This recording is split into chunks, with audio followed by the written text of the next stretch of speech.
সুপর্ণা, তোমার বক্তব্যটা শুনি আমরা। হ্যাঁ, সুপর্ণা হচ্ছে আমাদের বিশ্বভারতী সেন্টার ফর কম্পারেটিভ লিটারেচারের পিএইচডি গবেষক। দেখি আমাদের কি বলতে চায় সুপর্ণা। নমস্কার, আমি সুপর্ণা মণ্ডল। আমি বিশ্বভারতী তুলনামূলক সাহিত্য কেন্দ্রে পিএইচডি করছি। আমার গবেষণা মানে আমার যে উপস্থাপনা তার শিরোনাম ভারতের বহুভাষিক প্রেক্ষাপট এবং বাংলায় রচিত ভারতীয় সাহিত্যের ইতিহাস। প্রথমেই আমি ভারতীয় সাহিত্যের ধারণা এই বিষয়টি নিয়ে একটু আলোকপাত করতে চাই। ভারতীয় সাহিত্য এই যে ধারণাটা সামগ্রিকভাবে একটা টার্ম হিসাবে প্রথম আমরা দেখতে পাচ্ছি যে ইউরোপীয় ভারততত্ত্ববিদ তারা এটাকে তুলে আনছেন এবং বিশেষ করে যদি আমি নাম করি অ্যালফ্রেড ওয়েবার, তিনি 1852 সালে জার্মানে লিখছেন সামগ্রিকভাবে ভারতীয় সাহিত্যের ইতিহাস।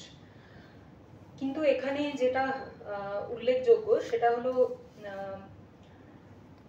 তারা মূলত বেশি গুরুত্ব দিচ্ছেন সংস্কৃতের উপর, সংস্কৃত সাহিত্যের উপর, এবং কোথাও একটা এই ধারণা ইউরোপের পাঠকদের কাছে যাচ্ছে যে সংস্কৃত সাহিত্যই ভারতীয় সাহিত্য। কিন্তু যারা এই ইতিহাসগুলো লিখছেন তারা যদিও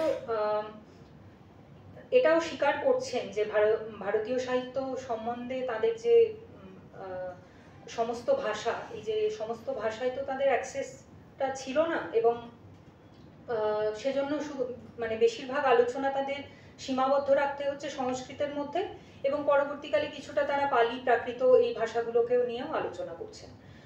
কিন্তু এই যে ইন্ডিয়ান লিটারেচার এই যে টার্মটা ব্যবহার করা হচ্ছে, তো ওয়েবার বলছেন যে এটা আমি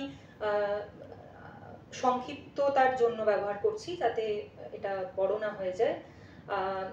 তো পরবর্তীকালে আবার দেখছি 1907-এ উইন্টার নিটস তিনিও আবার জার্মানে লিখছেন হিস্ট্রি অফ ইন্ডিয়ান লিটারেচার। 1987 সেটা ইংরেজিতে অনুবাদ হচ্ছে, কলকাতা বিশ্ববিদ্যালয় থেকে প্রকাশ হচ্ছে। তো সেই অনুবাদেও আমরা দেখতে পাচ্ছি উনি আমি একটা কোট করছি ওখান থেকে,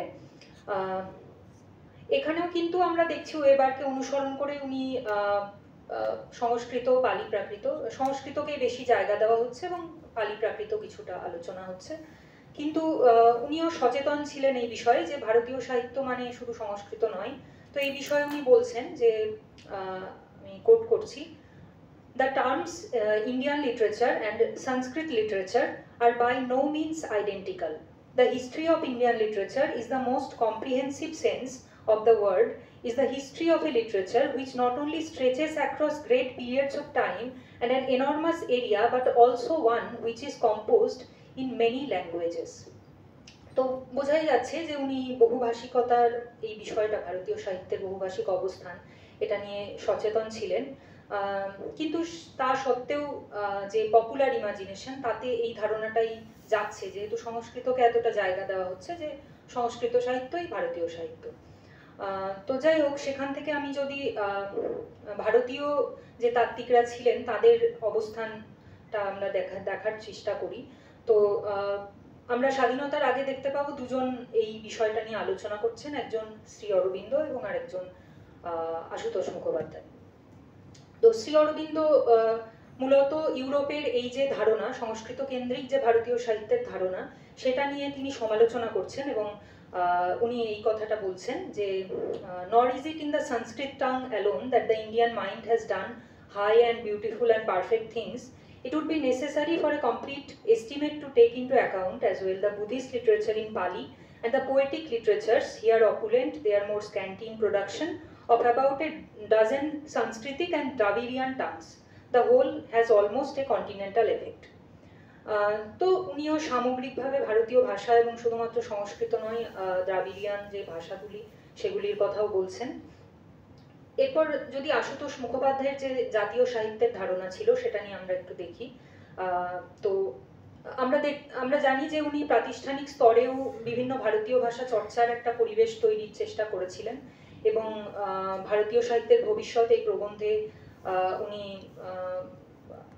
বলেছেন এখানে যে, আমরা যদি একটু, আমি পুরো কোটেশনটা পড়ছি না, অনেক সময় কম আমাদের, তো কোথাও একটা ভারত মানে এটা মানে এটা মনে রাখতে হবে সবসময় যে যেহেতু এগুলি বাংলা ভাষায় রচিত বা বাংলায় বলা হচ্ছে, মানে আশুতোষ বিশেষ করে যে তিনি কিন্তু বাঙালিদের উদ্দেশ্যে এই কথাটা বলছেন, মানে বাংলা ভাষাভাষীদের লোকেদের উদ্দেশ্যে, এবং এটা বলছেন যে বঙ্গের মানচিত্র গুটাইয়া রাখিয়া একটু ভারতের মানচিত্রের দিকে আমরা যদি দৃষ্টি সংযোগ করি। এবং এটা মনে রাখতে হবে যেহেতু এটা মানে ঔপনিবেশিক সময় এবং কোথাও একটা ভারতের ওই জাতীয় সত্তা বা জাতীয় সাহিত্য, এটা কিন্তু মানে এর যে ধারণা, সরি একটা পয়েন্ট আমি মিস করে গেলাম আগের স্লাইড থেকে, যে ন্যাশনাল লিটারেচার, ইউরোপের যে ন্যাশনাল লিটারেচারের ধারণা সেটা কিন্তু একভাষিকতার উপর নির্ভর। কারণ আমরা দেখছি জার্মানিতে জার্মান সাহিত্য, ইতালিতে ইটালিয়ান সাহিত্য, এরকম ভাবে ইউরোপের বিভিন্ন দেশে কিন্তু এক একটা ভাষাকে কেন্দ্র করে জাতীয় সাহিত্যের বা ন্যাশনাল লিটারেচারের ধারণা তৈরি হচ্ছে। কিন্তু তার বিপরীতে যখন আমরা ভারতের প্রেক্ষাপটে আসছি তখন সেখানে কিন্তু একটা ভাষা নয়, একাধিক ভাষা, বহু ভাষার একটা সমন্বয়। তো তার ফলে ভারতের ক্ষেত্রে জাতীয় সাহিত্যের ধারণা কি হবে, তো সেটা নিয়ে আশুতোষ একটা মানে তত্ত্ব দেওয়ার চেষ্টা করছেন, এবং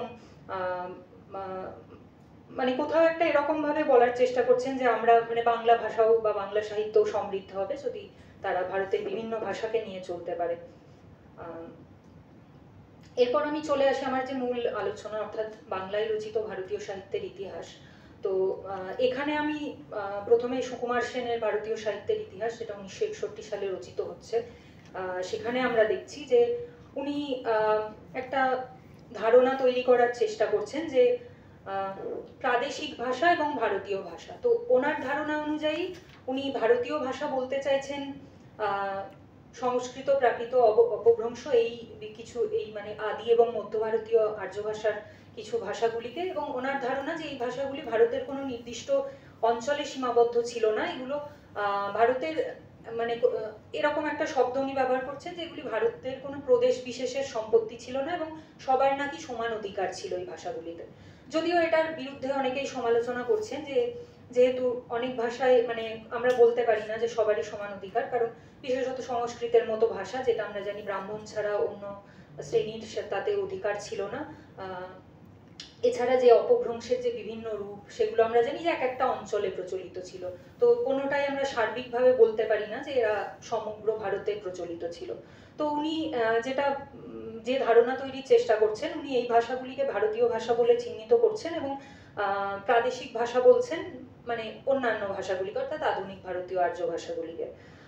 তো সেখানে থেকে যে কোটেশনটা আমি এখানে দিয়েছি, তো এটা মানে উনি এটা একদম শুরুর একটা অংশ যেটা থেকে উনি শুরু করছেন, এবং এখানে দেখুন মানে শেষের দিকে উনি বলছেন যে মানে প্রাচীন ভারতে সবাই যেন মিলেমিশে ছিল এরকম একটা ধারণা উনি তৈরি করার চেষ্টা করছেন, এবং অতঃপর আনুমানিক 1200 খ্রিস্টাব্দ হইতে ভারতীয় সাহিত্য ধারা বিশীর্ণ ও পরস্পর বিচ্ছিন্ন হইয়া কিছুকাল সমান্তরাল বহিয়া গিয়া অবশেষে নিজ নিজ পথে দূরান্তরিত হইয়াছে। কিন্তু এই যে দূরান্তরিত হইয়াছে এটা উনি বলে দিচ্ছেন, এটা কিন্তু সম্পূর্ণভাবে সমর্থনযোগ্য নয়, কারণ ভারতের বিভিন্ন ভাষার মধ্যে যে পারস্পরিক আদান প্রদান সেটা আমরা জানি এখনো চলছে। তো এটা একটা নির্দিষ্ট কোথাও একটা উনি ওই ইউরোপীয় ভারত তত্ত্ববিদদেরই একটা অনুসরণ করার চেষ্টা করেছেন বলে আমার মনে হয়েছে।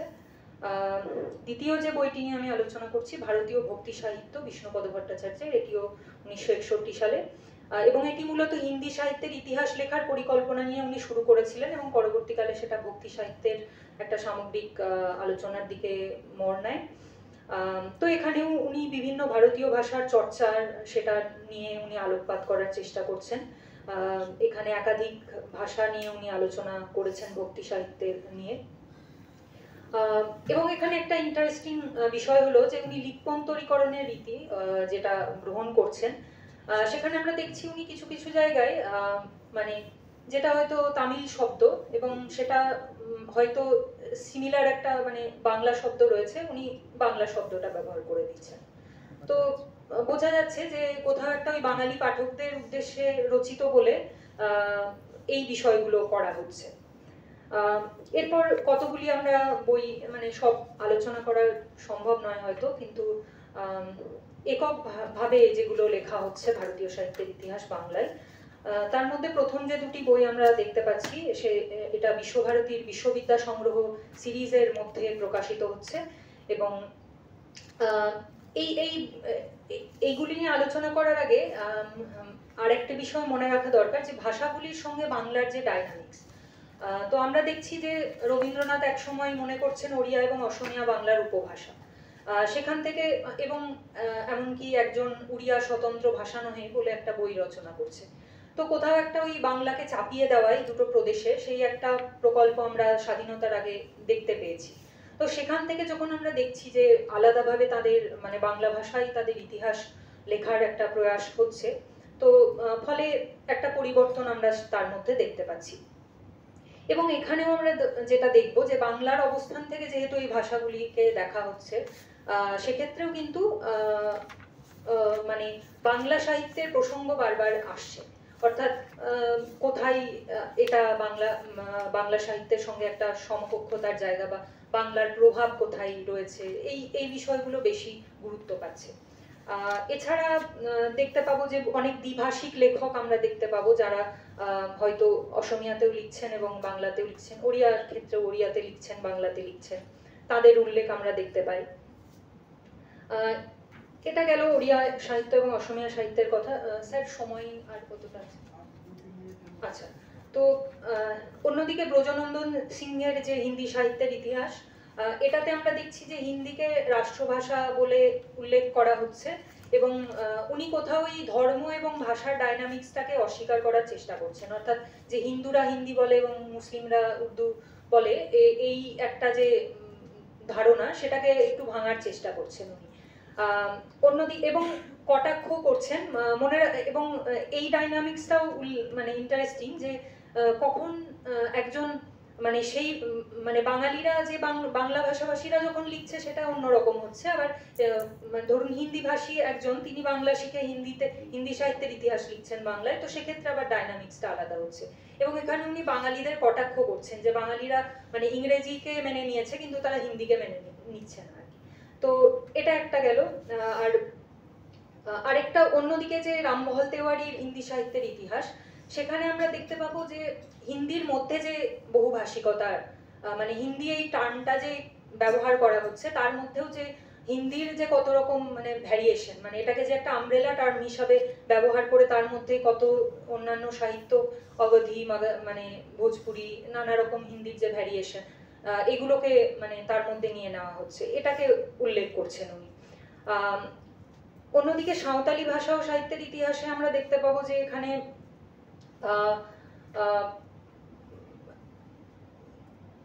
মানে একদিকে তো বাংলায় কেন লেখা হচ্ছে সেটারও একটা পলিটিক্স রয়েছে এখানে।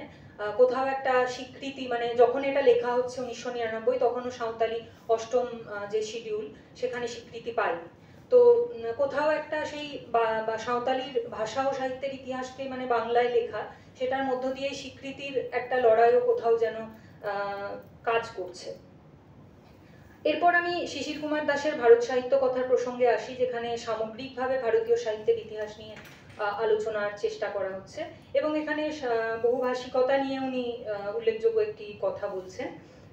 তো ভারতীয় বিশেষভাবে লক্ষণীয় ভারতীয় সাহিত্যে বহুভাষিকতার প্রভাব। বহুভাষিকতার জন্য সামাজিক কাজে এবং সাহিত্যের ভাষায় মিশ্রণ এবং এক ভাষা থেকে অন্য ভাষায় দ্রুত পরিবর্তন স্বাভাবিক বৈশিষ্ট্য। অর্থাৎ মানে উদাহরণ দিয়ে উনি বলছেন যে বৌদ্ধ লেখকেরা সংস্কৃত এবং পালি মিশিয়ে একটি কৃত্রিম ভাষা তৈরি করেছিলেন যাদের বলা হয় বৌদ্ধ সংস্কৃত বা গাথা সংস্কৃত। ভাষা মিশ্রণ যেমন বহুভাষিক সমাজের বৈশিষ্ট্য, এক ভাষা থেকে অন্য ভাষায় চলে যাওয়াও তেমনি স্বাভাবিক।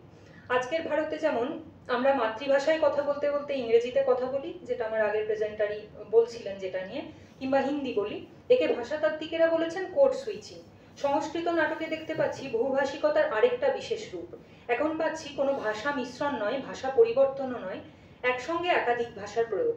প্রত্যেক চরিত্র তার ভাষায় কথা বলছে। এদিক থেকে দেখলে শকুন্তলাকে শুধু সংস্কৃতে রচিত গ্রন্থ বলা যায় না, তাকে বলা উচিত বহুভাষিক গ্রন্থ। তো বহুভাষিকতা নিয়ে এখানে ওনার যে অবস্থান সেটা আমরা দেখতে পাচ্ছি। তো এছাড়াও মানে আমি আরো বেশ কিছু বই রয়েছে যেগুলি নিয়ে আলোচনা করা হলো না, তবে আমরা দেখতে পাচ্ছি যে বাংলার অবস্থান থেকে মানে যখন বাংলায় কোনো ভারতীয় সাহিত্যের ইতিহাস লেখা হচ্ছে তখন বিশেষ করে মানে সেখানেও বহুভাষিকতাকে কিভাবে দেখা হচ্ছে সেটাও কিন্তু বাংলার অবস্থান থেকে দেখা হচ্ছে। তো এটুকুই আমার বলা। ধন্যবাদ। ওই যে ভারতীয় সাহিত্যের ইতিহাসের কথা বলি সুকুমার সেন, ওটা কি ভারতীয় আর্য সাহিত্যের ইতিহাস? ওটা প্রথম এডিশন যখন হয়েছিল নাম ছিল ভারতীয় সাহিত্যের ইতিহাস, দ্বিতীয় বা পরের এডিশনে নাম উনি চেঞ্জ করেন। আরেকটি কথা কি বলতে চাইলাম সেটি হলো সুকুমার সেনের দৃষ্টিভঙ্গির কথা বলতে, সুকুমার সেনের আসলে সার্বিক যে দেখার দৃষ্টি তার মধ্যে এটি ছিল যে সবই ব্যাধি আছে, মানে সংস্কৃতই হচ্ছে আসলে এইটা কোনোদিন হতে পারে না। একটা ভাষা যদি ভারতবর্ষের মতো এত বড় একটা দেশে বিভিন্ন পুরো জিওগ্রাফি পুরো ভৌগোলিক অবস্থানে যদি বলা হয়, খুব স্বাভাবিকভাবেই তাদের নানা ধরনের পরিবর্তন হয়। পাণিনি পাণিনি বলেছেন যে দক্ষিণে যারা থাকে তারা তদ্ধিত প্রত্যয় ব্যবহার করে। তার মানেটা কি? তার মানেটা হচ্ছে যে ভৌগোলিক অবস্থানগত পরিবর্তনের যে সূত্র সেগুলি ছিল ওখানে, থাকতো না কেন? সৌরশ্রেণী প্রাকৃত আর মাগধী প্রাকৃত তো এক রকম, এটা তো ছিলই সবসময়। এই যে চাপিয়ে দেওয়ার একটা ব্যাপার, এই রাজনীতিতে বাংলাও করেছে, বাংলার উপরেও করা, এটা তো ছিলই, থাকবে। ঠিক আছে, এটা খুব ভালো, তোমার বিষয়টা খুব ভালো, এটা একটু বুঝতে পেরেছি, এটা একটু বিস্তৃত আকারে দিলে ভালো লাগবে। ধন্যবাদ।